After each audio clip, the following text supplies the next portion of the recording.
할렐루야, 광복 80주년 광복절 축하합니다. 그리고 우리 선열들에 대해서 감사하는 그런 오늘 하루를 보냈습니다. 공휴일인데 폭염이고 또 집에서 쉬고 싶으셨을 텐데 주의 전을 찾으신 여러분들에게 하나님의 은총과 복이 갑절로 임하게 되시기를 바랍니다. 금요일마다 고린도 후서를 묵상하고 있습니다. 오늘 고린도후서 4장 본문은 질그릇에 담긴 보배 본문입니다. 굉장히 유명한 본문이고 우리가 잘 알고 있는 바울의 주제 파악이죠. 이 본문 고린도후서 4장 말씀 보았을 때 너무 좋아서 말씀 준비하는 게 편하겠다 그런 생각이 들었어요.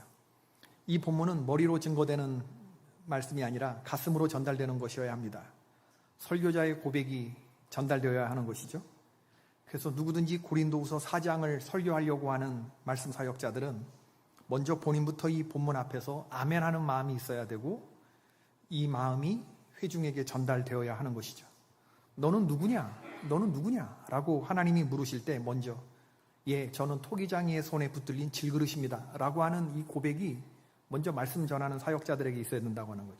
그럴 때 오늘 설교가 쉬워지는 거지, 이 고백에 대답 못하면 이 본문처럼 어렵고 우리를 부담되게 하는 본문이 없을 거예요.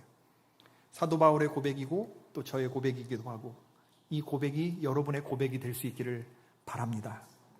보배를 담은 질그릇, 질그릇이라고 하는 것은 성경에서 두 가지 의미로 사용되었는데 이사야 29장 16절에 나오고 예레미야 18장 4절에 나오죠. 이사야 29장 16절에 보면 너희의 패역함이 심하도다. 토기장이를 어찌 진흙같이 여기느냐. 지음을 받은 물건이 어찌 자기를 지은 이에게 대하여 이르기를 그가 나를 짓지 아니하였다 하겠으며 빚음을 받은 물건이 어찌 자기를 빚은 이에게 대하여 이르기를 그가 총명이 없다 하겠느냐.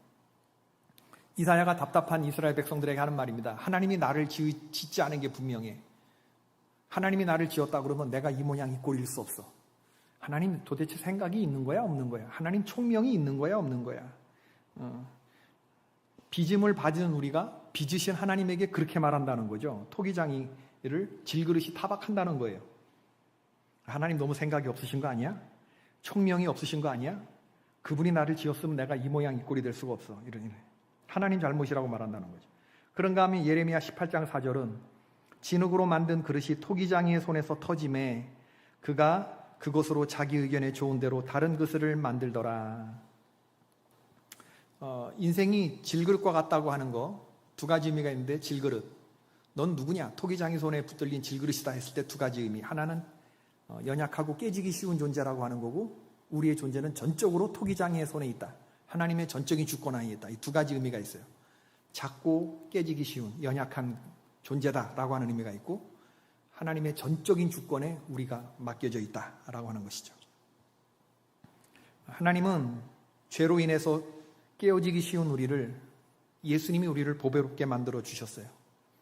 뒤바뀔 수 없는 자리가 뒤바뀐 것이죠. 하늘에 하나님이 내려오셔서 죄악 가운데 뒹굴고 있는 우리를 보배로운 존재가 되사 하나님의 자녀가 되게끔 하나님이 당신의 존재를 바꾸심으로 목적이 되시는 그분이 친히 도구가 되셔서 우리를 완전히 새롭게 해주시고 우리가 받을 모든 멸시와 천대를 받으시고 우리를 하나님께로 열어주시는, 인도하시는 그런 분이 되셨다고 하는 거죠. 강도 만난 사람을 살려내시고 가산을 탕진하고 노숙자처럼 돌아오는 이들의 가치를 회복시켜 주신 그런 하나님, 그 하나님께 감사와 사랑의 보답을 해야 하는 것입니다. 그리고 주님의 사랑을 깨달은 사람들은 이제부터 내가 주님의 도구로 살리라. 하나님의 손에 붙들린, 토기장이 손에 붙들린 질그릇으로 주님이 나를 삼각형으로 빚으시면 삼각형, 사각형으로 빚으시면 사각형, 별표로 만드신 별표. 우린 하나님의 손에 온전히 주어진 그런 인생. 하나님의 나를 풍부에 던지시면 풍부에 처할 줄도 알고, 비천에 던지시면 비천에 처할 줄도 알고, 풍부하다고 해서 게으르게 일하는 거 아니고, 비천에 처해졌다고 해서 게으르게 일하는 거 아니고, 언제나 어디서나 전천후 크리스찬이 되어야 하는 거. 바울은 그런 생각을 했던 것 같아요. 우리 신앙인들이 이런 생각들을 잘 못하고 하나님의 총명이 없다, 하나님이 나를 지으신 것이 아니다, 이렇게 생각하는 게 많다는 거죠. 우리는 하나님 앞에 신실하지 못해요. 하나님을 타박합니다. 제가 예전에 C.S. 루이스 스크루테이프의 편지, 선배 마귀가 후배 마귀한테 하는 조언을 설교했던 적이 있습니다. 하나님은 믿을 만한 분이 못 된다고 생각하게 해야 된다. 인생에서 무슨 일이 일어나든지 사람들로 하여금 다 견디게 하겠다고 생각하게 해서는 안 돼. 그러니까 기도는 하게 하지만 합당한 기간 동안만 견디겠다고 말하게 하라. 믿음의 시험이 지속되는 시간보다 길어서는 안 된다. 인간의 인내심과 고결함과 용기를 파괴하기 위한 우리 사탄의 공격에서 가장 완성도 높고 흥미있고 재미있는 건 뭐냐면 구원이 코앞에 있는 순간에 구원이 곧 이르렀다는 것을 인간이 알면서도 그 직전에 포기하게 만드는 것, 이게 가장 우리로 하여금 희열을 느끼게 하는 거지. 이 선배 마귀가 후배 마귀에 그렇게 말했다는 거예요. 하나님 3일 시간 드리겠습니다. 우리가 이런 식으로 기도한다는 거예요. 합당한 기간을 짧게, 내가 지금 어려운 일이 있는데 3일 안에 해결해 주십시오. 하나님 일주일 시간 드리겠습니다. 하나님 사순절 40일 내가 기도해 보겠습니다. 나 바쁜 사람인 거 아시죠?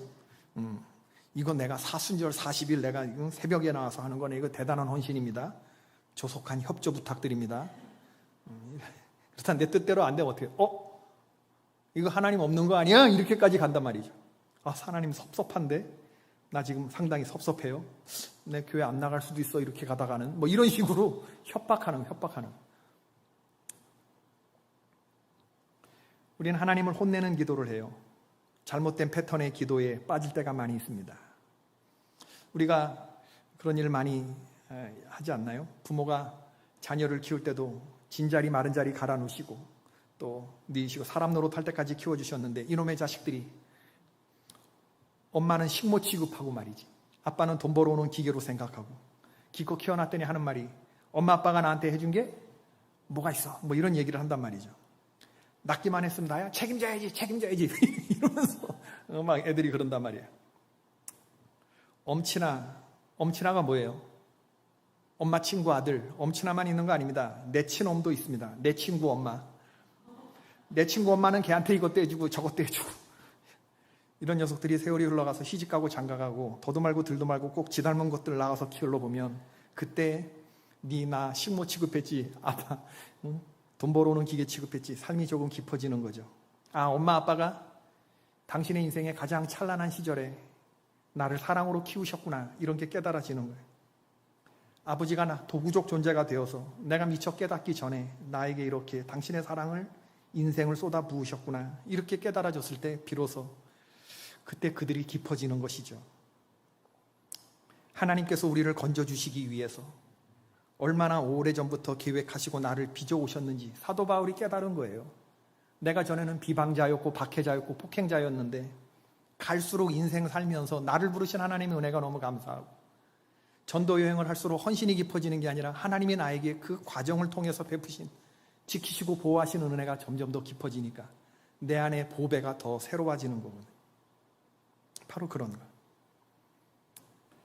이 7절의 고백을 기반해서 놀라운 고백이 8절 9절에 나오는데, 질그릇 속에 보배를 담겼다, 내 안에 예수 그리스도가 계시다, 이 전제하에서 8절 9절이 고백되는 거죠. 그러므로 사방으로 우겨쌈을 당해도 나는 쌓이지 않고 답답한 일을 당해도 당하지 아니하고 낙심하지 않는다.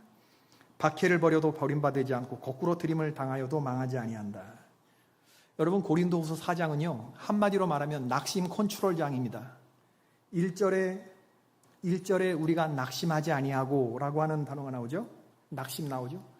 전체 18절 중에서 8절 중간에 낙심하지 아니하고가 나오죠. 그리고 16절의 마지막에 가서 그러므로 우리가 낙심하지 않는다. 숨이 상관이에요. 처음에도 낙심하지 않는다, 중간에도 낙심하지 않는다, 마지막에도 낙심하지. 인생에 별일이 다 일어나도 나는 낙심하지 않는다, 그 얘기를 하고 있는 거예요. 나는 슬럼프에 빠지지 않는다, 그 얘기를. 사방에 우겨쌈을 당하는 일이 얼마나 많아요. 답답한 일 당하고 박해받을 만한 일들이 많이 있습니까? 자꾸 거꾸로 트리는 일을 당하면 낙심해요, 안 해요? 이런 일 당하면 100번 낙심합니다, 우리들은. 근데 자기는 낙심하지 않는다, 낙심하지 않기를 바란다, 그 얘기를 사도 바울이 지금 오늘 하는 거라고. 왜? 나는 낙심할 자격이 있어요, 없어요? 있지, 없어.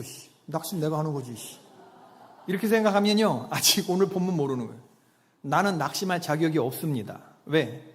난 질그릇이기 때문에. 나는 포장지이기 때문에. 난 내용물이 아니기 때문에. 우리 내용물은 뭐 예수 그리스도 보배가 있는 택배 좋아하시죠? 겉 포장지 찌그러져도 내용물이 살아있으면 반품해요, 안 해요?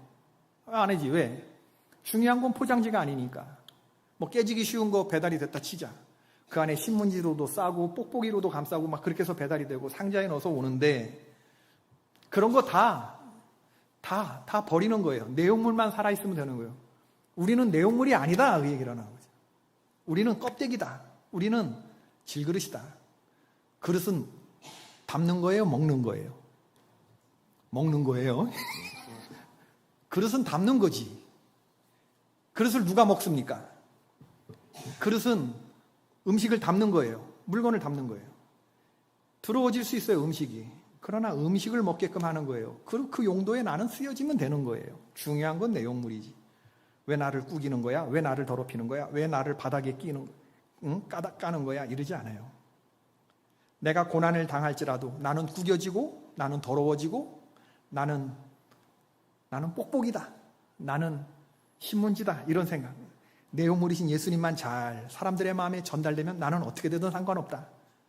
나는 낙심할 자격이 없다.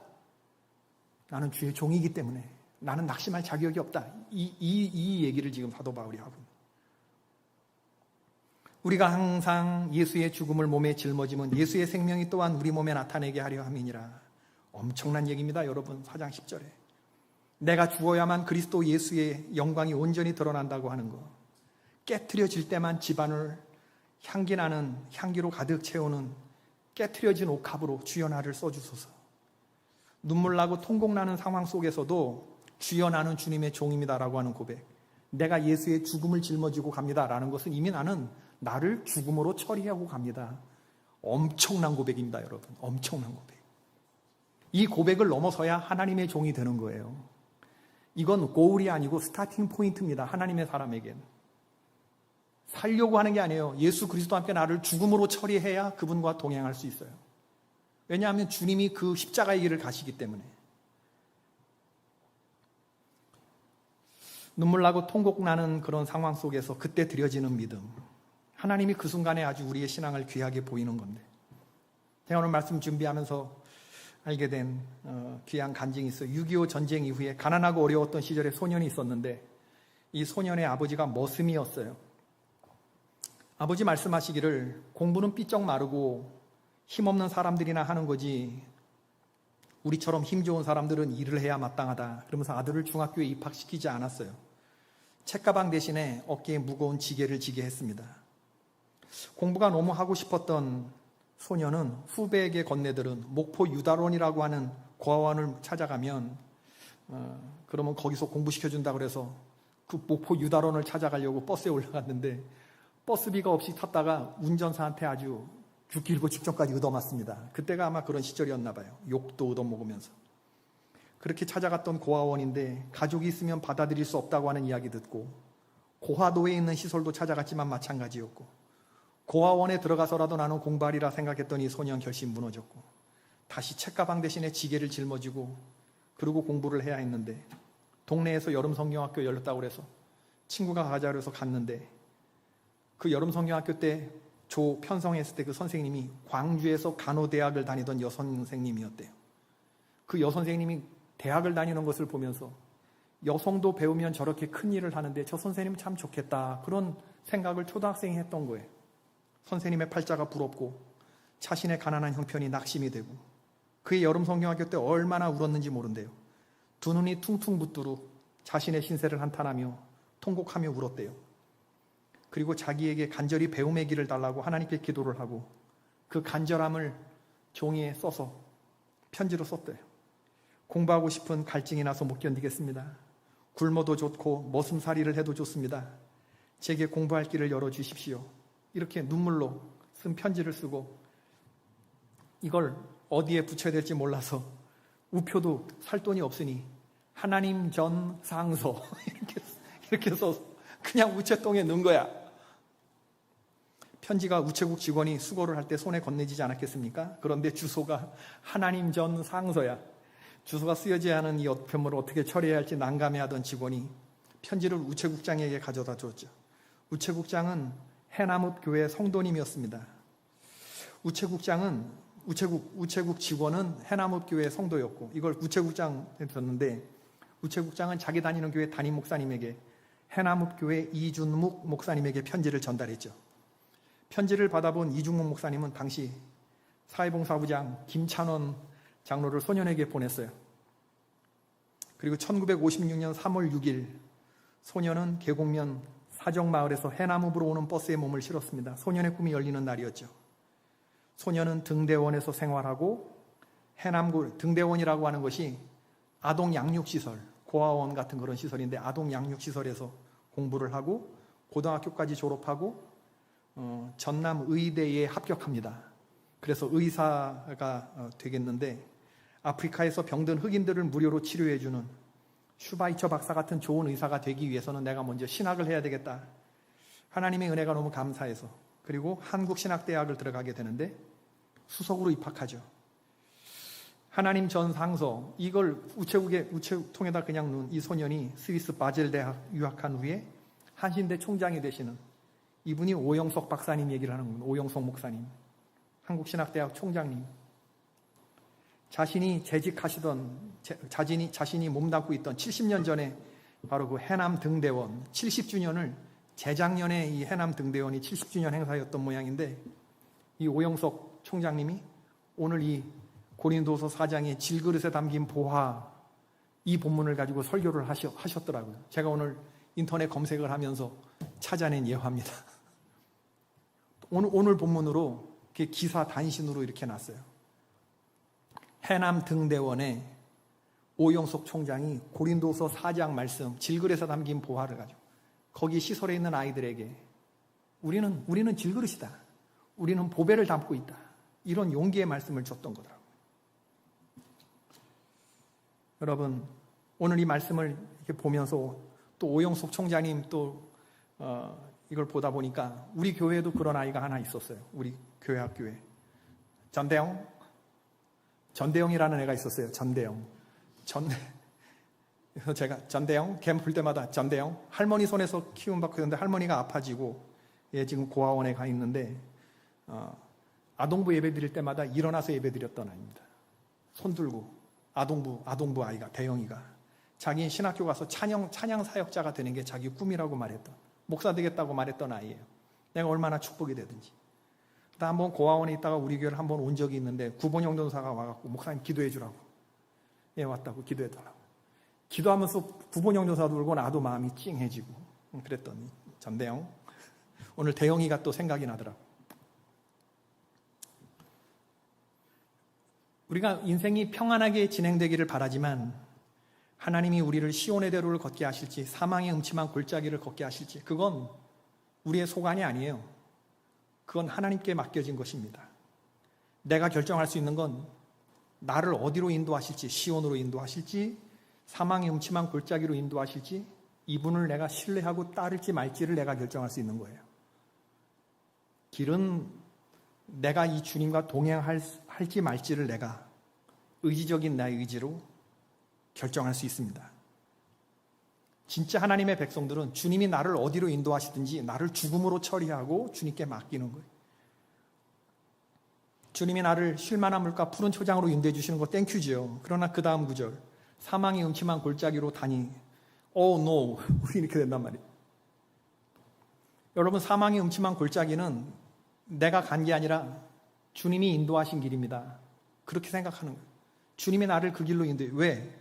사망의 음침한 골짜기를 빨리 쇼컷으로 지나야 쉴만한 물가 푸른 초장으로 인도한다고 주님이 판단하신 거예요. 그렇기 때문에 우리는 사망의 음침한 골짜기로 나를 데리고 간다고 해서도 우린 별 불만이 없는 거예요. 하나님은 우리에게 늘 좋은 길로 인도하시는 거기 때문에 잠깐 구간이 그렇다고 해도 주의 지팡이와 막대기가 나와 함께 하시잖아요. 아멘이십니까? 이게 믿음으로 고백이 돼야 된다는 거예요. 사망의 음침한 골짜기는 잠깐이고 여호와는 나의 목자가 되시니 내가 부족함이 없으리로다. 나를 푸른 초장 쉴만한 물가로 인도하실 것이다. 이렇게 믿는 거거든요. 주님이 나를 죽으라고 사망의 음침한 골짜기로 던져놓겠습니까? 우리 같이 죽자고 그 길로 가겠습니까? 아니죠. 쉬자, 살자, 난 널 살릴 것이다 하는데 구간이 그럴 구간이 있을 수 있는 길이죠. 양 혼자 던져놓으면 나쁜 목자겠지만 지팡이와 막대기가 지금부터 영원토록 나와 함께하기 때문에 내가 주의 집에 영원히 거하리로다, 이렇게 고백이 되는 거죠. 오늘 본문 14절에 주 예수를 다시 살리시니가 예수와 함께 우리도 다시 살리사 너희와 함께 그 앞에 서게 하실 줄을 아노라. 진실로 아멘입니다. 예수님을 무덤에서 일으키사 부활로 인도하신 하나님께서 저와 여러분도 이 죽음의 상황에서 일으켜 주실 것이다. 설령 육신의 몸은 죽어도 하나님께서 우리를 다시 살려서 신비한 몸으로 변화되게 하시고 그리고 영원한 당신의 나라에 들이실 것이다. 그러므로 우리는 죽어도 사는 길을 가는 겁니다. 부활의 길. 그렇기 때문에 부활의 신앙이 있을 때 어떤 어려움도 우리를 막아세울 수 없는, 부활의 신앙은 그래서 오늘 지금 이 자리에서 발휘하는 우리의 진실된 힘이 되는 것이죠. 나는 이 믿음이 있기 때문에 낙심하지 않는다는 거예요. 그러므로 우리가 낙심하지 아니하노니 우리의 겉사람은 낡아지나 우리의 속사람은 날로 새로워진다. 우겨 싸는 일이 있고 사망의 음침한 골짜기가 있고 사람들로부터 별말을 다 듣고 환경에 어려움이 있어도 나는 낙심하지 않는다. 오늘 고린도서 4장은 낙심 컨트롤장이라니까. 돌아오는 주일에 이제 이사야 42장, 이사야를 한 장씩 보고 있지만 이사야 42장의 내용은 뭐냐면 하나님께서 말씀하셔요. 내가 붙드는 종이 있다는 거예요. 내 마음에 기뻐하는 자가 있다는 겁니다. 내가 택한 사람이 있다는 거예요. 내가 붙들고 택하고 내가 기뻐하는 종이 있는데 그 종은 5가지를 행하는 사람인데 하나님이 기뻐하는 종 5가지에 맨 마지막은 뭐냐면 낙심을 컨트롤해야 된다는 거예요. 그는 쇠하지 아니하고 그는 낙담하지 아니하고. 돌아오는 주일에 보겠지만 낙심 자주 하는 사람, 자주 실족하는 사람, 자주 삐지는 사람, 잘 일하는 것 같다가도 어느 순간에 예측할 수 없는 순간에 삐져 돌아서 낙심해. 주님 일 못하는 겁니다. 그런 사람은 주의 중직이 될 수 없어요. 한결같아야지 사람. 한결같아야지. 견고해야지. 어려운 일 당했다고 낙심하고 그때마다 넘어지고 어떻게 주님의 일을 하겠습니까? 주의 종이. 나의 붙드는 나의 종, 내 마음에 기뻐하는 사람, 내가 택한 사람은 절대 낙심하지 않는 사람이에요. 어떤 경우에 있어도. 낙심할 그럴 계제가 주님이 낙심하지 않았는데 내가 어떻게 여러분 제가 낙심했다고 생각해 보세요. 매일. 내가 뭘 할 수 있겠어요? 난 못해. 가지 맙시다. 내가 이렇게 얘기해 봐요. 교회 꼴이 뭐가 되겠습니까? 교회의 리더가, 영적인 지도자가 낙심하고 말입니다. 여러분, 늘 기분이 5시 반, 무슨 어둑어둑해지는 그런 시간. 10시 10분 되시길 축원합니다. 10시 10분. 10월 10일 할렐루야. 쌍십절 내 생일 10시 10분. 시계가 10시 10분을 가리키죠. 시계 팔 때 모든 시계들은 10시 10분을 가리킵니다. 가장 시계가 완벽해 있는 상태, 가장 긍정적인 상태, 10시 10분. 에너지 최고의 상태. 긍정적이에요. 10시 10분 상태. 마음은 늘 오전에 쌍십절 오전 7시 5시부터 새벽 예배를 했는데 새벽 예배 끝나고 우리 엄마가 나 못 가겠다고. 그때 제가 나왔거든요. 10월 10일. 그래서 아버지 혼자 새벽 예배 갔는데 새벽 예배 끝나고 딱 들어왔는데 엄마가 애를 낳을 것 같으니까 아버지가 빨리 교회 가갖고 그때까지 기도하고 계셨던 권사님 불러다가 내가 그 권사님의 손에서 났다는 거예요. 그렇게 5시부터 7시까지 교회 마지막까지 안 가고 기도하시던 그 권사님, 옳지 삼파, 옳지 사모님 옳지 그랬대. 그래서 내가 가서 홍천감리교회 가갖고 옳지 삼파가 누구냐고 알던데, 내가 그 옳지 삼파 권사님의 손에 내가 그 기도 많이 하신 그 영빨 손에 쫙 오르신 그 기도한 손에 내가 태어났다는 거 아니야. 10월 10일에. 에너지. 죄송합니다. 웃음소리가 들렸어. 전병훈 목사님 설교에서 들은 얘기인데 자기가 목회하던 교회에 3.1교회에 이화여대 특수교육학과 학생이 있었대요. 이 학생 굉장히 뛰어난 학생이었는데 하나님이 마음 주셔서 어려움 당한 장애인들, 중증 장애인들에 대한 마음이 있어서 아마 형제 중에 그런 형제가 있었나 봐요. 이화여대 특수교육학과를 4년 장학생으로 들어갔대요. 참 신실한 아이였는데 4학년 돼서 그 아이에게 4년 동안에 뭘 배웠냐 그랬더니 4년 내내 배운 것이 특수교육 교사는 낙심하지 않는 걸 배우는 거래요. 낙심하지 않는 걸 배우는 거예요. 왜냐하면 이 장애 아동들은 배움이 늦기 때문에 인지 발달이라든지 이런 게 잘 안 되기 때문에. 그러나 그렇다고 해도 낙심하지 않는 거래요. 낙심하지 않아야 다시 할 수 있고 그리고 계속할 수 있다는 거예요.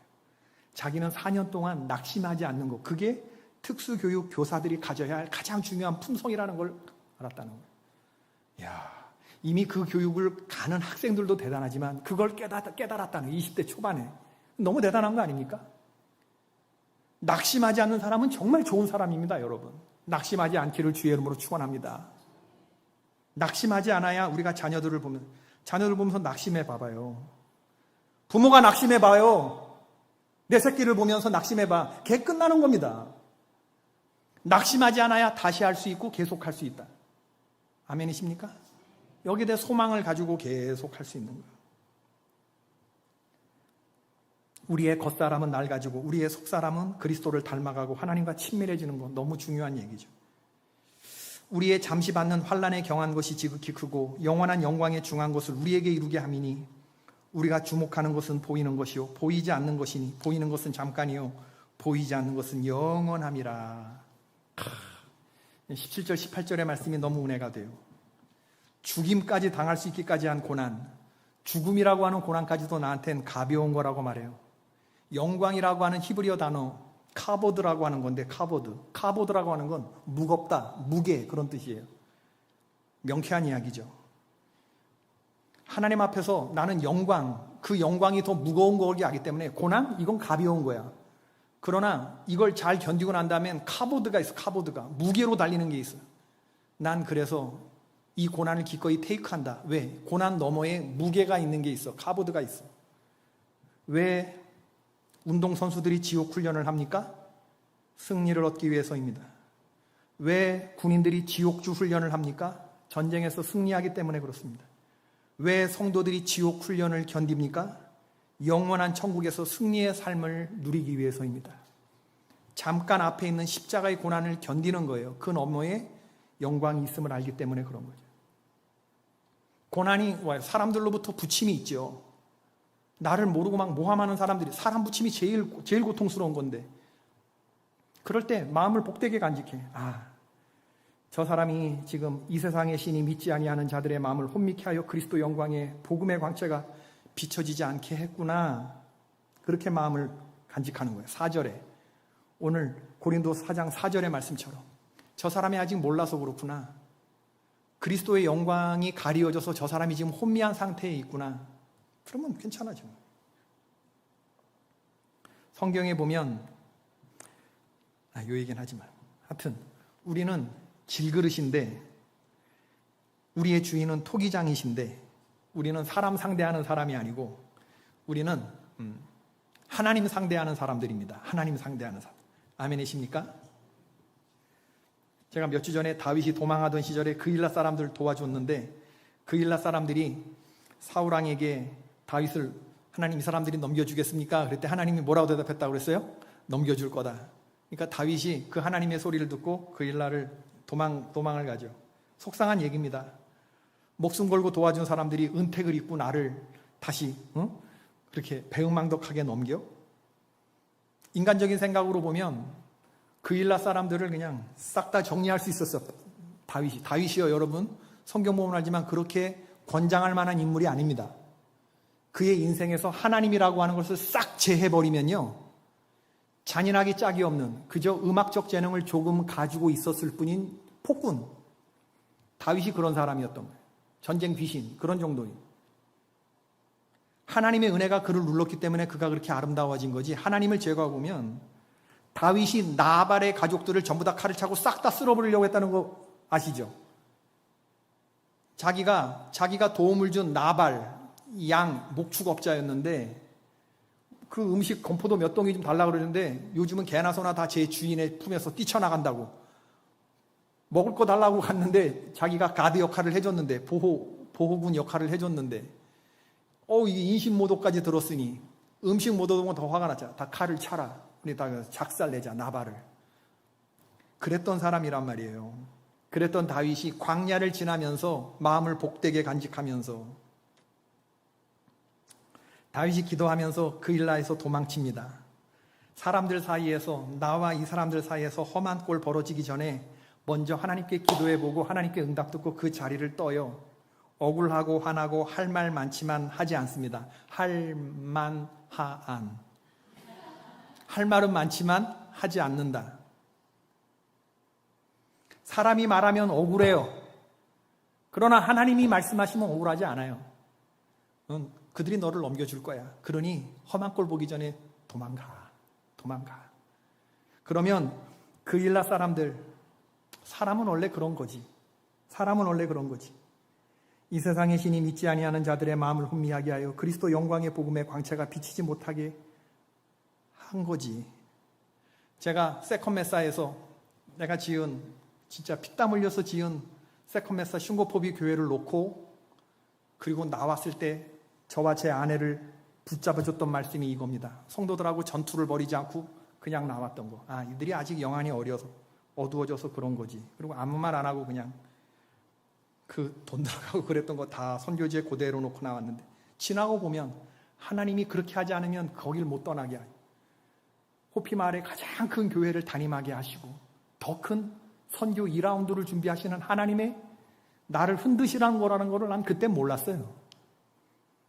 그런데 하나님의 말씀의 인도함을 보면서 지나가는 자리마다 쓴 것을 남기지 않으니까 하나님이 높은 데다 두시던데요. 그걸 경험하고 나서 아하. 사람은 원래 그런 거다. 사람을 기대하지도 말고 사람에게 실망하지도 말자. 내가 이 교회에 얼마나 충성하고 얼마나 내가 영혼을 갈아놓는데 성령 충만 잃어버리면 억울 충만해집니다. 억울 충만. 낙심 충만해지죠. 여러분, 같은 신앙생활을 하는 것 같아도 이스라엘 장정 60만 중에서 12명 선발이 됐어요. 각 지파에서 한 명씩. 보통 장정들 아니죠. 똑같은 환경을 봤는데 왜 10명은 부정적인 보고를 하고 2명은 긍정적인 믿음의 보고를 할까? 똑같은 상황을 봤는데 어떤 사람들은 환경을 말하고 어떤 사람들은 믿음을 얘기하는 걸까? 우리는 생각이 여호수아와 갈렙이 태어나면서부터 믿음을 물고 태어난 사람들이고 우리하고는 종자가 다른 사람이라고 생각하는 경우에 그렇지 않습니다, 여러분. 매 순간마다 나를 죽음으로 처리하고 하나님을 앞에 둔 이 훈련을 한 사람들이 이런 말이 나오는 거예요. 하나님을 상대하면 이스라엘 됩니다. 사람 상대하면 지렁이 됩니다. 아멘 안 할 줄 알았어요. 우리는 사람하고 씨름하면요 지렁이 같은 야곱 돼버리는 거예요. 하나님과 씨름하면 그 야곱이 널 다시는 야곱이라 하지 않겠다. 야복 강가에서 존재가 바뀐단 말이에요. 넌 이스라엘이구나. 똑같은 환경을 지나가면서도 사람과 씨름했느냐 아니면 하나님과 씨름했느냐 여실히 드러난다는 거죠. 여실히. 여러분, 내가 보배를 닮은 질그릇이다. 이 존재를 받으시기를 바라요. 분이엘 그일라 같은 사건 하나에도 열이 펄펄 나고 이런 사건 하나 겪는 것만으로도 막 화병 나고 막 알아놓고 그래서야 되겠나? 사람들이 내게 조금 침뱉었다고 배신, 분노, 복수 다 쏟아내는 길로 만약에 간다고 그래서야 어찌 우리가 그리스도의 순종과 우리가 어찌 하나님의 말씀대로 감사와 기쁨과 기도의 사람이라고 말할 수 있겠느냐. 주님이 그렇다고 그러면 그런 거예요. 상황을 보면서 음침한 골짜기 불평하지 말고 난 우리 개포의 권속들이 우리 중심에 예수 그리스도를 모시고 주님이 어디로 인도하시든지 아멘하고 순종하며 따라갈 수 있는 낙담하지 않는 그런 종들 되시길 주의 이름으로 축원합니다. 낙심하지 않기를 바라요. 어딜 가시든지 예수 그리스도의 은혜와 하나님의 사랑과 성령님의 위로와 교통하심을 마음속에 담고 있으면, 보배를 담고 있으면 오를 수 없는 산들을 오르게 될 것이며 건널 수 없는 강을 건너게 될 것이며 견딜 수 없는 밤을 견디게 될 것입니다. 말씀을 맺겠습니다. 오늘 말씀을 낙심을 넘어서라고 정했어요. 슬럼프를 넘어서. 슬럼프라고 하는 말은 지질학 용어래요. 지질학에서 암석 파편이나 입자를 가리킨다고 그러는데 간헐적으로 아래로 미끄러져 내리는 현상, 완전히 고체화되지 않은, 딱딱해지지 않은 물질을 지탱해 주던 사면 밑부분의 토양이 제거되면서 일어나는 현상, 윗부분의 퇴적층이 내구력의 한계에 이르게 될 때 더 이상 버티지 못하고 미끄러져 흘러내리는, 땅 꺼지고 막 쓸려 내려가는 그런 슬럼프, 지질학 용어. 우리 인생의 슬럼프가 그럼 왜 오느냐? 영혼의 슬럼프가 왜 오느냐? 왜 낙담하게 되는 일들이 생기느냐? 견고하지 못하다. 기초가 튼튼하지 못해서 이런 역사들이 온다는 거예요. 저와 여러분이 인생에 자꾸 흘깃 자꾸 뒤돌아보고 세상에 반짝거리는 것들에 곁눈질하고 소돔성을 떠나면서 미련을 가지고 자꾸 뒤를 돌아보는 바로 그런 것들이 우리를 슬럼프가 만들어버려요. 슬럼프를. 주님이 뒤돌아보지 말라고 했으면 이젠 주님 부지런히 손잡고 주님 따라가는 거거든요. 주님 따라가는 거예요. 야구 선수가 맞추기에 급급하면 타격 밸런스를 잃어버린대요. 우리 인생에 약간의 이익에 눈 돌아가기 시작하면 중심을 흐트러버리게 되는 겁니다. 당장은 버틸 수 있을지 몰라도 오래 갈 수 없어요. 당장엔 성과가 있는 것 같지만 그 당장의 성과가 장기 불황을 낳는 것이다. 능력의 심이 큰 것이 하나님께 있습니다. 오늘 7절 말씀에 능력의 심이 큰 것이 하나님께 있어요. 나는 질그릇이에요. 내 안에 능력이 크신 하나님, 단단하고 견고한 분이 있기 때문에 내가 존재가 됩니다. 이게 흔들리면 슬럼프 되는 겁니다. 보배를 잊어버리고 질그릇인 내가 토기장이를 욕하기 시작합니다. 총명이 없다. 그가 나를 빚지 않은 게 분명하다. 이렇게 얘기할 때면 슬럼프 되는 거죠. 사방으로 우겨쌈을 당하는 상황들, 답답한 일들, 박해받는 일들, 거침없이 하이킥 날리시고. 왜 오늘따라 이렇게 아멘이 없죠?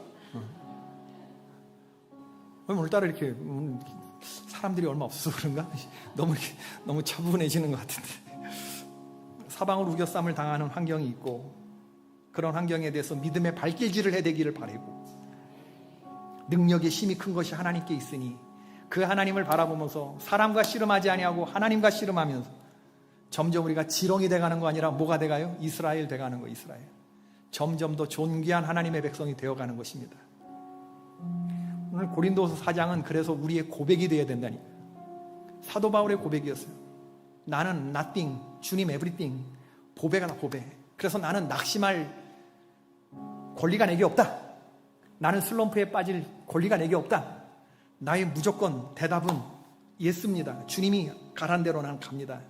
오늘 이 고백 들으실 수 있기를 주의 이름으로 축원합니다. 어려울 때 더 걱정이 되는데 오늘 말씀 보면서 이 말씀 앞에서라는 찬양을 선택했는데 이거 우리가 잘 많이 안 불러본 찬양이라 언제 불러보긴 했는데 이 찬양 한번 마커스 찬양 부르고 우리 기도하십시다. 목사님들 크게 불러주세요. 좀 빠르게. 경외함으로 주께 홀로 섭니다. 생명의 말씀 읽고 순종해 주를 예배합니다. 기록된 말씀 힘이 있어서 진리로 우리 거룩게 하며 거룩한 말씀 세세 영원히 복음이 되어 말씀하시네. 하나님 말씀에 두려워 떠는 자, 그 말씀에 생명을 거는 자, 한 사람 찾으시는 주님의 약속을 믿어. 하나님 말씀에 명을 거는 자, 순종하며 주 따라가는 자,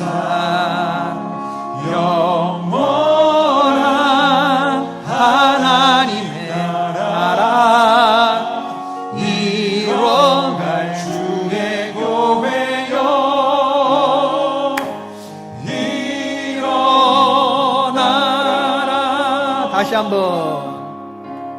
말씀 앞에서 경외함으로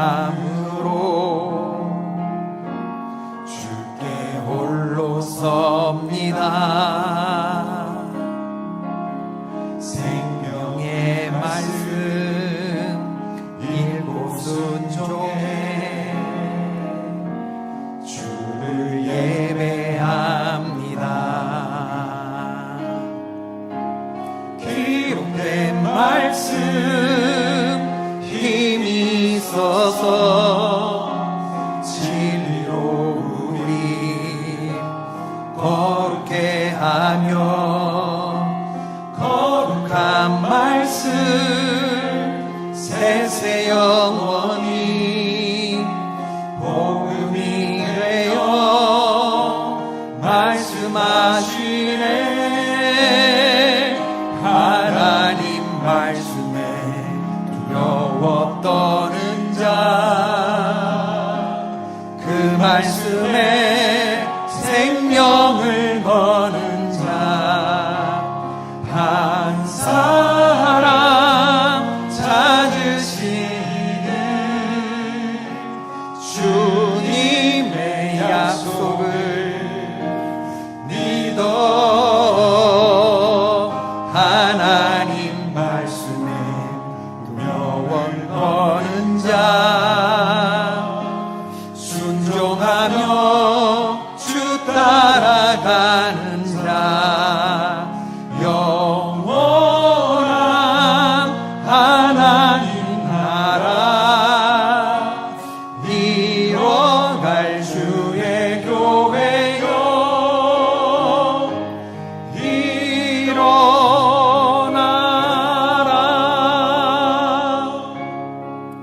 주의 교회여 일어나라. 주의 성도여 일어나라. 다시 일어나라. 낙심에 지지 말고 낙심을 컨트롤하면서 일어나라. 우리의 주인인 토기장이가 계시다.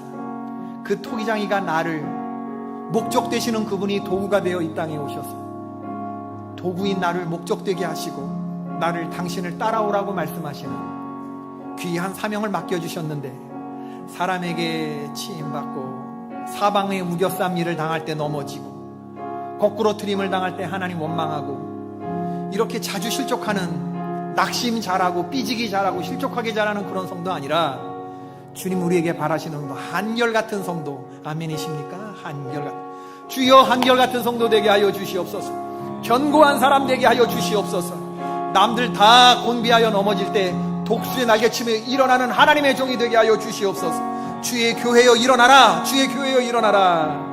주님의 말씀에 운명을 거는 자, 순종하며 따라가는 자, 한 사람 찾으시는 그 주님 앞에 주여 접니다 라고 일어날 수 있는 그러한 주의 종들 되게 해달라고 주님 이름 한번 부르고 통성으로 기도하시겠습니다. 다같이 기도하십시다. 주여. 고마우신 아버지 하나님, 우리는 하나님 질그릇입니다. 오늘 귀한 하나님의 말씀 듣게 하여 주신 거 감사합니다.